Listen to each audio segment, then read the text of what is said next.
Hello, and here we are with Mr. John Newey, a local celebrity here in Birmingham, I believe. Thank you. I'm not sure about the celebrity bit, but we'll go with that. I'll take it. Yeah.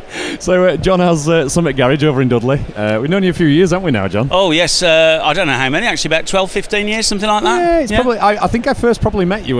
We did a car show over in Cheshire, do you remember? Wow, that's a long time ago. Like 2015 or something wow, like that. Yeah. Okay, so And then we've known you ever since. Yeah. Been a few years anyway. Yeah. So have you had a good weekend? Yeah, really good weekend. It's quite tiring. I don't think people realise that when you come to one of these events and you're standing up all day and you're talking to people and you're answering questions, and after a while you go, be glad when it gets to 5 o'clock and it's time to go home. But yeah, we've had a really good weekend. Yeah, So you're here this weekend as the MGSV club? Yeah. Yes, we are. We've got 3 of our MGSVs. Look there, look on the sleeve. There, Yes, so 3 of us, 3 cars here.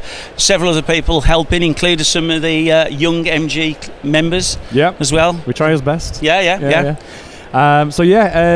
Your car, do you want to talk about okay. that? So my car, I've owned since 2008, so 16 years now. And my car was the car that was given to Rowan Atkinson, Mr. Bean. He had it on long-term test for Evo magazine and reported on it in 3 issues. In normal Did he MG own that? style. Did he actually own it personally? No, he didn't own it. It was the registration document shows it was MG Sport and Racing, but it's quite well documented. It was given to him. I've got some pictures of him driving away in it, which I only acquired a couple of years ago. Somebody that we've met through the club had got them and sort of gave them to me, so that's quite nice to have with it. But that was Mr. Bean's car. I've owned it since 2008. I go to shows and events. I've done a total of about 30,000 miles in the time. It's there to drive, there to use. I like to keep it nice, but I like to take it out as well. So yeah. Now, I had this conversation with someone about the SV because technically they called it a supercar, didn't they, when they came out? It was Now, to be fair, on the video they actually called it an ultra car. Oh right, okay, that's something new to me. But nobody knows what that means, but it sounds really good. Yeah, it sounded good for marketing anyway. Yeah. Because the thing with the SV is, with having the Ford powertrain, it's kind of easy to look after. Now, I remember watching an old Top Gear, and Clarkson said it'd be more unreliable than a TVR. Well, I have to dispute what he said then, because in the 16 years I've owned my car, I've fitted 2 new batteries. I think 2 might be on my 3rd set of tyres, and I fitted 4 outside door handles, which are MG-FTF ones. But in MG Rover Wisdom, they grind a little bit off the back, so they'll fit, which makes them a little bit weaker. And aside from that, I've not really had any troubles at all. No mechanical problems. No breakdowns. It's been really good. That's good. Have you got any future plans for your SV? Are you just going to keep enjoying it? Are you going to sell it? Are you? Well, if somebody had offered me £100,000 for it at this show this weekend, then I still wouldn't have sold it. No. And the reason being is that sounds like, well, that's ridiculous, it's a lot of money, but I just want another one. And then when I start looking at them, the one that I really like is the one that I've got. So I want to keep that one. So no future plans now. No. The thing is, there's such a rare... Is it 82 car? 80? Well, there's lots of disputes on that. It's a bit of a grey area, isn't it, if I'm honest? This is how I know it is. There's 56 right-hand drive. There were 23 left-hand drive. However, there were 5 bodies not built in the right-hand drive and 2 not built in the left-hand drive. Then there's been various body shells completed since, or still in completion. So like Chris Flanagan has built one. There's a guy called James Crow. He's got one in build. And there's 1 or 2 others out there that may or may not get built. So I think the best way you can guesstimate it is that if everything that was there got built, and I don't think it ever would do, there would be still less than 100 cars. Yeah, so it's a rare car. The thing is, if you sell it, I said this when... this is a bit of a spoiler for my YouTube channel, so something might come in the future. When we were saying about painting it, that it'll be the one in that colour, and there's not many of yours, is it? Yeah, so first of all, there are only 14 right-hand drive manual SVRs. Right. And if you want a right-hand drive SVR in racing green, then mine is the only one. So it's, quite rare in most colours, and, sometimes if you really like that colour combination, you just got to buy it when you see it, because there's not going to be another one come along anytime soon. No. Yeah. And before we finish this, I'm gonna bring you up on the racing green. Why is it just racing green, and why is it not British racing green? Well, this is a big bone of contention, you see, because I know that somebody called Sophie put together my little note on the front of my car, and congratulations, Sophie, it's a great job.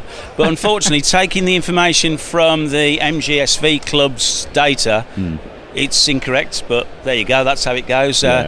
in their wisdom, MG decided to use some colours that they didn't use anywhere else, and so even though they got British Racing Green stock on the shelf, no, we'll paint it a different colour called Racing Green, and it's a different paint code, and the two together don't look anything like, but separately, yes, it just looks like British Racing Green, doesn't it? Yeah, so, it's funny because any car that's in that kind of shade of green, even some of the lighter ones I've seen, everyone goes, oh, that's British Racing Green. Exactly, British Racing Green.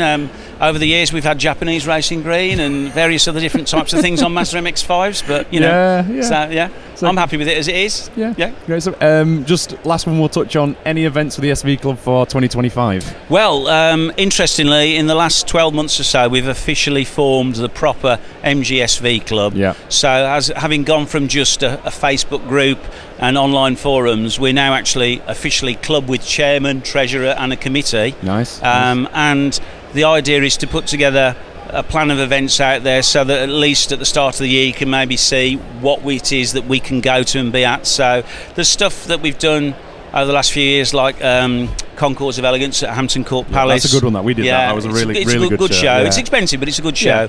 And then of course there's Salon Privé at Blenheim Palace. Yeah, is that the day before? That's now sometimes. Apparently this week it's going to be the week before, so that should be possible to do both. Yeah. We always seem to have a permanent fixture now at the Classic Car Show, as we are here this weekend, 3 years running now, and we're getting a little bit better each time. We've actually even got carpet and lights. Oh, yeah. I heard where you got that carpet from. No, we can't reveal that. Not on camera. I've just noticed you've been holding that the whole interview. Yeah. This is my can. Apparently, Chris said Chris Flanagan. He said I got to carry the can for him. I don't know quite what that means and what he wants me to do with it, but you know, there you go. It's my prop. It's made an appearance. It makes me feel calmer on camera. That's all it is. Well, thank you, John. That's been really good, actually. Thank you, and I hope you enjoy the rest of the show. Yeah, cheers, you too, mate. Thank you. Right, so day 3 of the NEC. I'm here with Chris, who's the chairman of the MG Car Club Young Members. His feet are killing because it's nearly the end of it.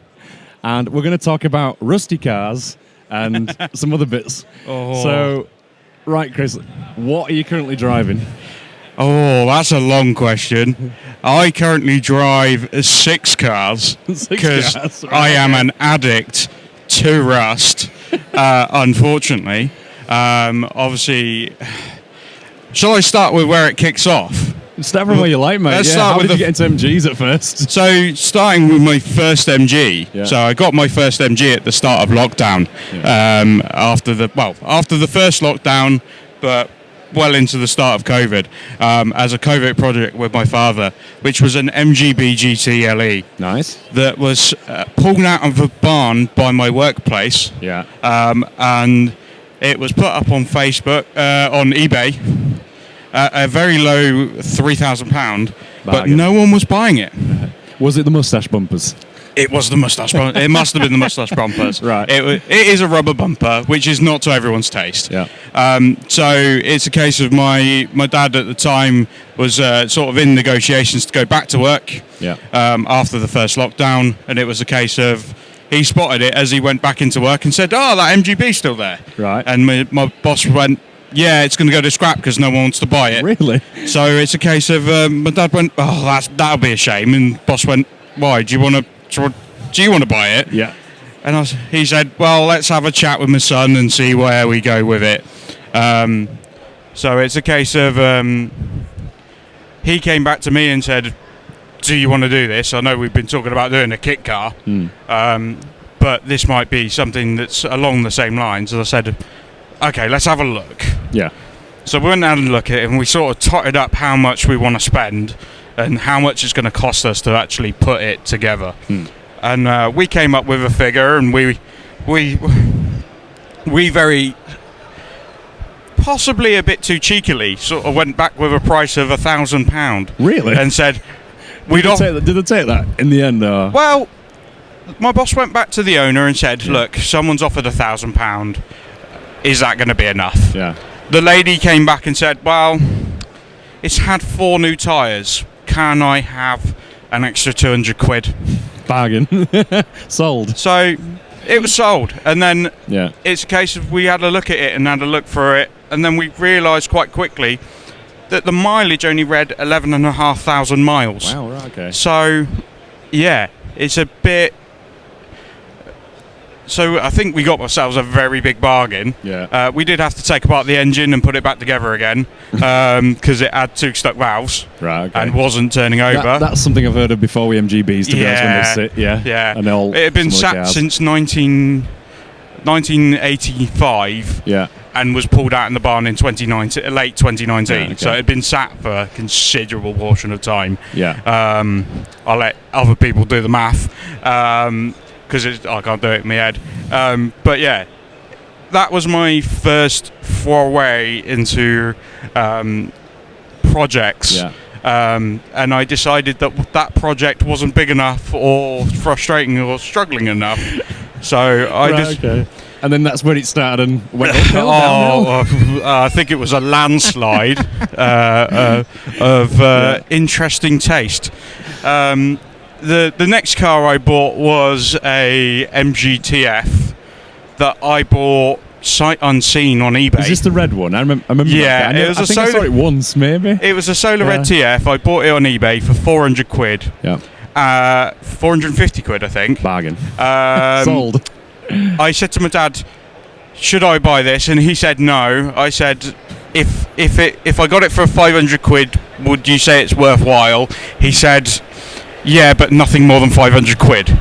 So the fact that it went for 450, clearly it was meant to be. You're in the green there, it's basically, aren't you? Yeah, but then I realised it was in Abergavenny, Wales. Oh. So I had to go all the way from Abingdon into Wales to go pick it up, without ever really talking to the guy about it. Right, okay. So it ran and drive. Yeah. I had a bit of an interesting situation where the throttle pedal was a bit seized to start with. Sticky, let's say. Whereas I came out of the guy's yard onto a main road with a sticky pedal, which went from no movement, all the movement. All the movement, yeah. And which I got a bit of a quizzing about moments later when we pulled over for a second after. What, by the police? No, by my father. Oh, right. We pulled over. That would be unlucky if it was the police. We pulled over shortly afterwards because we had noticed one of the tyres was bald. Yeah. So we went to a local quick fit straight away. My dad went, "What was that about?" And I said, "Well, no, I'm not being an absolute idiot." Family show, Chris. Family well, show. Yeah. I'm not being an idiot. Yeah. It's just that the pedal's a bit sticky. Right. Yeah. Lucky enough, by the time I'd driven it all the way back from Wales, it freed off quite a bit. But yeah, that was my second far away. So let's kind of fast forward a little bit, because I know there's a couple other cars. And there's the big green cucumber that we took to France recently. Yes. And there is the Rover 25 kind of GTI. Yes. So go on, tell me about that one, because I know people would probably like to see that. So when it came time to part ways with my TF, I was looking for a ZR, and ideally I was looking for a ZR 160. Yeah. I found one on Facebook Marketplace. It was 700 quid. I thought, you know what, that's not much cheaper than what I want to sell my TF for. So I offered to trade that car sight unseen, which is never do. Was it in the dark as well? Well, when you picked it up. Well, I traded it sight unseen. Yeah. The guy arranged transport for this ZR up to my house. Right. He unloaded this ZR at 9 p.m. at night in December. If anyone ever says they're going to drop off a car late at night in December, it's a red flag. It's pitch black, it's a red flag. It's a red flag. Yeah. I loaded up my car. The guy went away with my car. I ended up with this ZR on my driveway. Yeah. And then I got to have a good look at it the next morning. And to say I almost wept at the condition of the car is an understatement. Mike Fernie's giving you a funny look right now. Mike Fernie is giving me a very funny look, as if I... Don't tell me you cried. You would have cried. You would have cried, Mike. You would have cried. And it's a case of... I started to look through the car and started to make conversations with people as to what to do. Yeah. Unfortunately, I ended up spending too much money on that car, and spending more money on it than I probably should have. Yeah, we've all done that though, haven't we? We've all. Let's be honest, was underlying issues with the car, rust primarily, and an engine that was not healthy. Yeah. So I made the decision in the end that I was going to take the underpinnings of the car, the suspension, the gearbox, and find a replacement engine. So, lucky enough, I found, ended up finding a Rover 25, a Mark II in Firefrost Red, 5-door, lovely little car. Still has a little rust problem, but not too big. Yeah. And the decision was made to move the bits over into that and find another engine to go in it. I'm gonna just one thing on that one. You were pretty ballsy at this point because you shipped that car up to Yorkshire, where it arrived in an enclosed trailer and went on the ramp straight away. And underneath, apart from a little bit of rust on like the lower wheel arch, it was mint underneath, wasn't it? Really? So yeah. I hadn't looked underneath that car at that point. That was a pretty ballsy decision, I'm not going to lie. Well, fortune favours the bold, I believe is what they say. Bold, brave. It hadn't favoured me yet, so it had to happen at some point. Lucky enough it has. Yeah. Been able to source a nice, a recently rebuilt engine for surprisingly not too much money. Yeah. And have that put into with the suspension and with the underpinning and the gearbox. Yeah. So now I have essentially what is a Rover 25 with all the underpinnings and an engine of a ZR160, but with the extra spice of a K-Maps remap. Yeah, so basically it looks like Grandad going to shops until you drop a gear and Grandad's gone really quickly to them shops. Well, there is a few hints that it isn't a Grandad car. Yeah. Obviously, it's sat on straights because I needed big enough alloys to go over the brakes from the 160. Yeah. And the exhaust does protrude slightly out the rear. Yeah. It's a lovely parking sensor. If it goes ting, I know to stop. It's not a bad thing. No. It needs some fettling. Yeah. But what MG Rover car doesn't need a bit of attention. Yeah. But I've got a pretty decent car out of that. Yeah. And I think that's the thing. I think, like, sadly, like you were saying with that ZR, there is a point where you get to with cars and you just kind of think, you know, the thing is, like we said, sometimes, you know, rust gets them. It's the worst thing in it for a car, I think. First, I hate rust. And my MGF has a little bit of rust and it's just frustrating. Yeah. But, yeah, I think you've got a nice car there, mate. And I think that's something that we'll probably show on our channel at some point at car shows coming up. Yeah. For sure. Yeah, might do maybe some videos on it as well, which would be kind of cool. Which should be nice. Quite fun. Yeah. Yeah. But yeah. Pensioner Supreme. Yeah. I think we should get that across the windscreen. But yeah. So that was a bit of a brief chat with you, wasn't it, Chris? Yeah. I think we could probably go on till this show ends in about 2 hours. Quite probably. Yeah. And I think people would start to get bored. Yeah. But maybe another time for another car. Yeah, definitely, yeah. So we'll end that one there, Chris. And I'm thinking we're going to pass over to Sam at some point with see who he can interview next. So, perfect. Cheers for your time, mate. Hello, and welcome back to another interview at the NEC Classic Car Show for the Mechanical Rookies. Here we have Dr Shaun Nelson. You don't have to use my title. Yeah. Right. How did you get into the young members?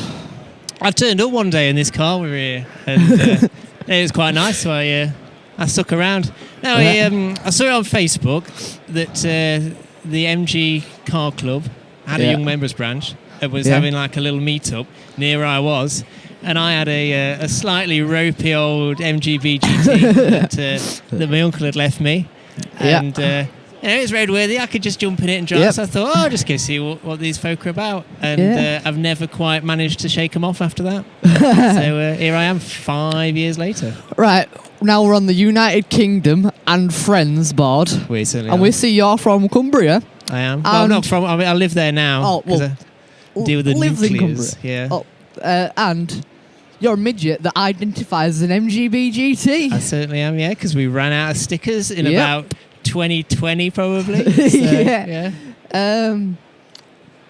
What's your favourite colour? What, like general? Or just like a car? Partial to a green. Yeah. Partial to a blue, maybe. Like a ignition blue, maybe. Yeah, like blue, a ZR, yeah. Ignition blue ZR. It's a good colour if the paint actually stays on, which it doesn't. And shiny headlights as well. And shiny headlights, yes. Thank you for that, Sam. Yeah. Would you have an SV? I would. I need several more pounds than I currently have in my bank account. But other than that, yeah. Now let's think about what car have you come in today? I came in Chris Taylor's mighty Rover 25. What a treat! What a treat that. Yeah.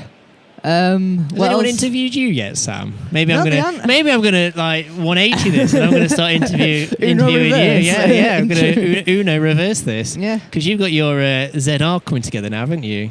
Yeah, I have. Your little 1.4. 135 actually. Is it 1.8? 135. Yeah. I stand corrected. I do apologise.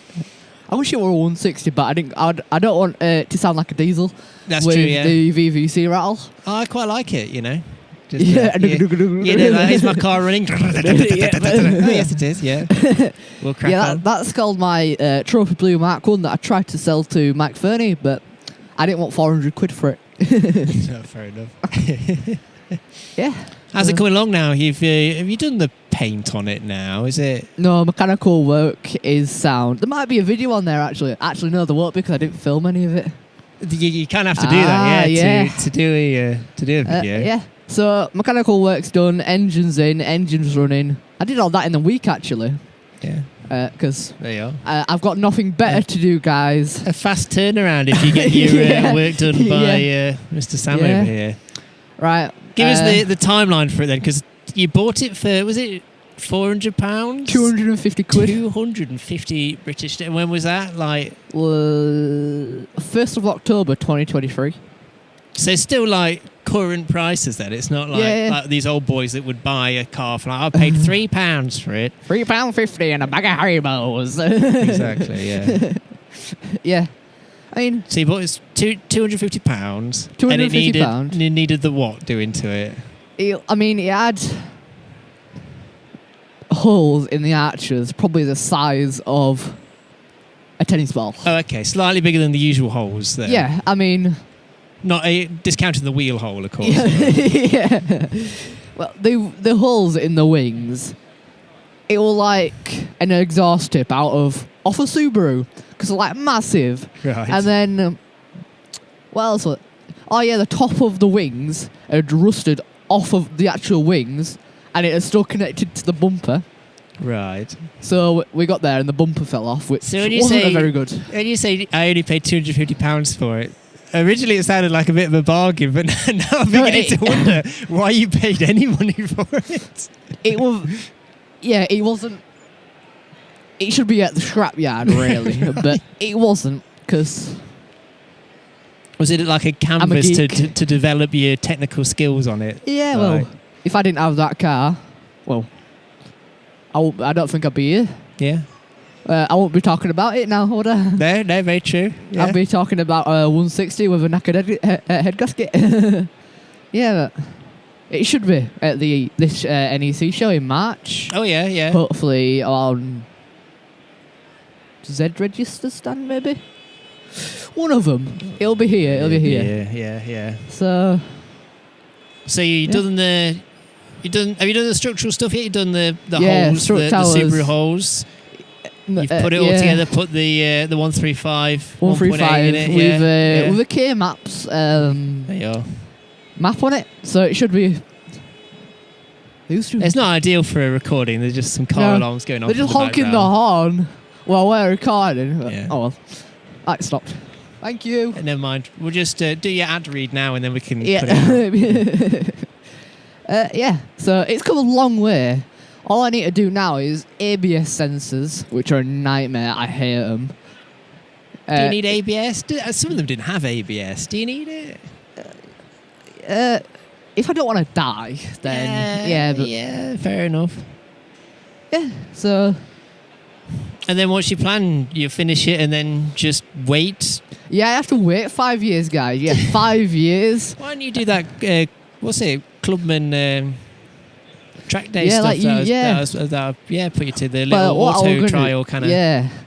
I was going to buy a 50 quid MG3 off a Copart, written off, and then take it for the MG hill climb sprint. Right.